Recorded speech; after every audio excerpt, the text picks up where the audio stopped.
everybody, it's Alicia from My Work Basket. Today I'm going to show you the Tunisian Purl Stitch. If you've never done Tunisian Crochet before, the hooks still are a little bit different. Yours may look like this. This is actually from an interchangeable hook set, and my ends detach and I can change the length. Yours may just look like one long metal hook, almost like a knitting needle with a crochet hook on the end. Or yours may look similar to this with a wooden hook and then kind of a plastic cable off the side. They'll all work for this stitch. They'll all work for pretty much any one of your projects. It's just that the crochet hook for Tunisian Crochet looks a little bit differently, and you'll see why when I show you how to do the stitch. You're also going to go up several sizes. So for example, if you're working with a worsted weight yarn, instead of like a G or an H hook like you would usually use for regular crochet, you're going to actually go up to more like a J or a K or something kind of along those lines. My hook is actually a J. That's what I use for most of my worsted weight projects. Okay, so let's get started.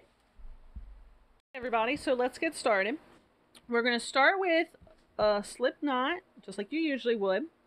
And we're going to start with a regular chain, just like you would for regular crochet. And for this sample square, I'm going to do 10. So we have 1, 2, 3, 4, 5, 6, 7, 8, 9, and 10. And I always double check. 2, 4, 6, 8, 10. So what we're going to do next is part of what makes Tunisian crochet different than regular crochet. We're going to skip this first loop that our stitch is coming out of. We're going to go in here, through to the back. We're going to yarn over, or just pick up some yarn, pull it through, and we're going to leave this loop on the hook. And we're going to do that all the way across. So we're going to go through and pick it up, go through and pick it up, go through, pick it up. And you're going to do that all the way across your first row for your project, however big your project row is. And you're going to pick up this last loop also. So now you'll still have 10 loops on. 2, 4, 6, 8, 10. Now that's what's called the first pass. And on pretty much any stitch is going to be done exactly the same way as what we just did. And then there's the second pass where you work all of these loops off of your hook. So you're going to yarn over, go through just one loop, yarn over, go through 2 loops, go through 2 loops, and you're going to go through 2 loops all of the rest of the way across. So you're going to do one stitch with just one, and then you're going to do the whole rest of the row by going through 2 loops. If you're curious about my yarn today, it's the Nicole Studios Classic. It's an AC Moore brand, and this one is light teal. I like it. It's a little bit fluffier than some other worsted weight yarns. So for the stitch row, this is a little bit of a trickier stitch. We're going to pull our yarn down to the front. All of our other stitches, our yarn has been in the back. We're going to pull it down to the front. We're not going to go through this first loop. The only time you're going to use this first loop here is when you're increasing. That's an increase loop. So we're going to pull our yarn to the front. We're going to, you can see every row now has these little ladders. We're going to go through just the front of the ladder out to the side. We're going to wrap the yarn around, and we're going to carefully pull it through. Okay, mine's a little loose there, but so we're going to go under the loop, wrap it around from the back, and pull it through. Now, especially for the first few stitches, I do suggest just kind of wrapping it so you can kind of see. You can see this yarn here. You don't want to accidentally go through both of those. You want to go through just the main loop. So we're going to go under, wrap around from the back, pull through. Now this square is a little bit trickier to kind of get your tension just right. So I do suggest making a sample square if this is your first time doing this stitch before you start a project that you're a little more concerned and care about. So we're going to do this all the way over, wrap it around, and go through. When you get to this end, you're going to go under. You can see there's kind of like a loop here and this. We're going to go through both of these. Oops, I forgot to pull my yarn to the front. We're going to go around just like we did on all the other stitches. This last one can be a little bit fiddly with this purl stitch. So now as you can see, you have 2, 4, 6, 8, 10 loops again. And we're going to do the same thing as before in order to work them off. So what I just did would be the first pass of this stitch. And this is going to be the second or the reverse pass. So we're going to yarn over, go through 1 loop. Yarn over, go through 2 loops. And we're going to yarn over and go through 2 loops all the way across the row.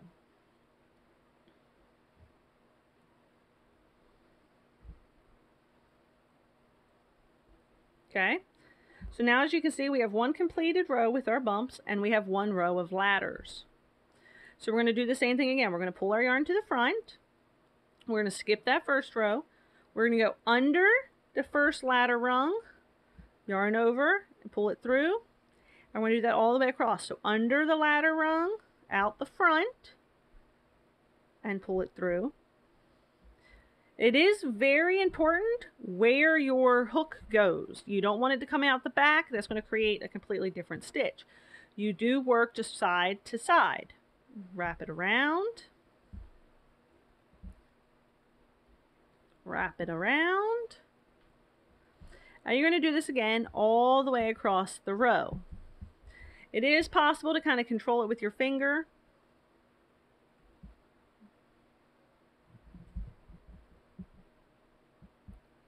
But just to kind of see what the stitches are doing. Oops, camera's falling here.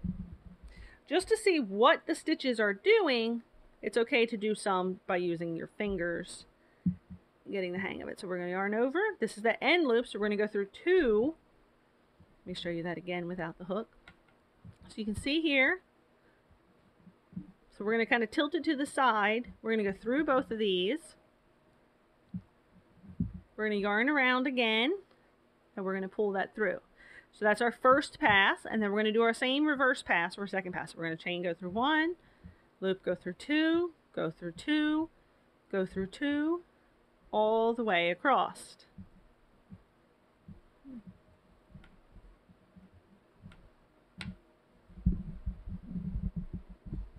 And then I'll show you just a few more stitches. So we're going to go pull our yarn to the front, skip that first loop. We're going to go through and around. So notice you've got this loopy yarn in the front here. That's what you want for this stitch. Then you yarn over and pull it through. Now the first time doing this stitch, I was having problems with getting it to go just through this loop and not through this loop. And so that's where I found really holding it like this helps.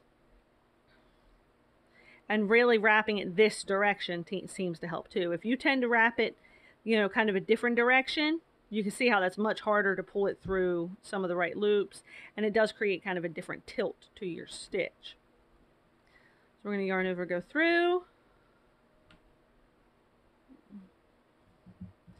keeping your yarn to the front. So far, if you're doing the crochet along, this is the only stitch so far where you keep your yarn to the front of your work. And we're going to get to this end. We're going to go through 2, yarn over and pull it through. Now I'll show you real quick before I continue what the finished stitch is going to look like. You can see you have these nice ridgy bumps. So this will be the front of your work, and this is going to be the back of your work. Now your ends, make sure I hold it the right direction. This is how your left side is going to look. I've played around with it a little bit, and I just can't really seem to make a nicer, more in-stitch edge than that. So don't worry if yours is a little bumpy on one side. As you can see, this was one of my first ones, so I was kind of getting the hang of it. And it just almost looks like a knit garter stitch. But there will be, I don't know if you can see this, there's still little ladder stitches between your rows. So you will see a little bit of the ladders there. Okay, let's get back to finishing this up.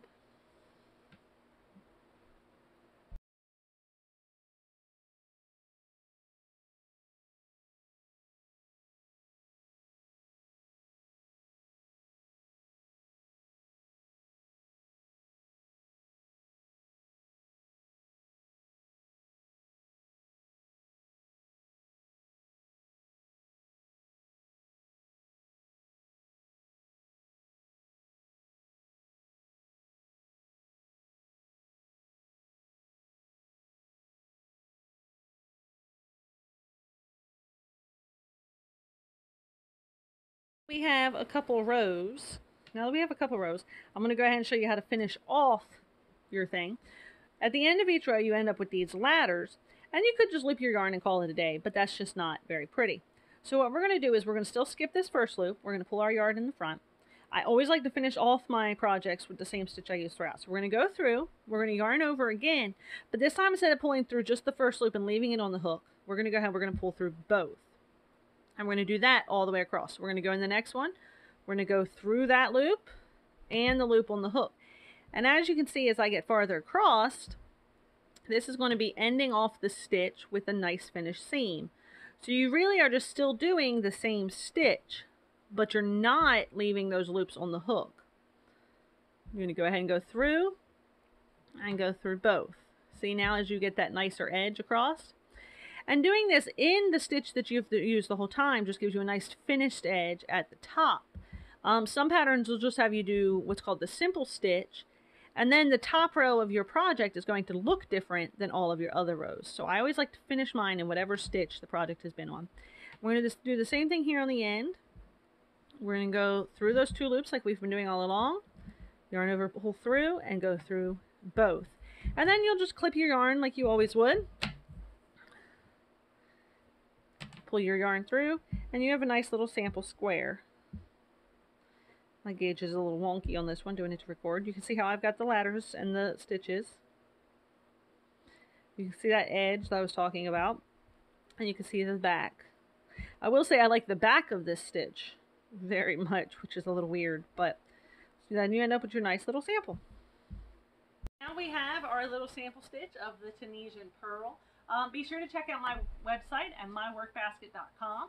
Right now there's a crochet along going over there to use these Tunisian crochet stitches to make a throw. There's also a free pattern for a Tunisian crochet hat, and there's other fun crafty stuff all the time. Thank you.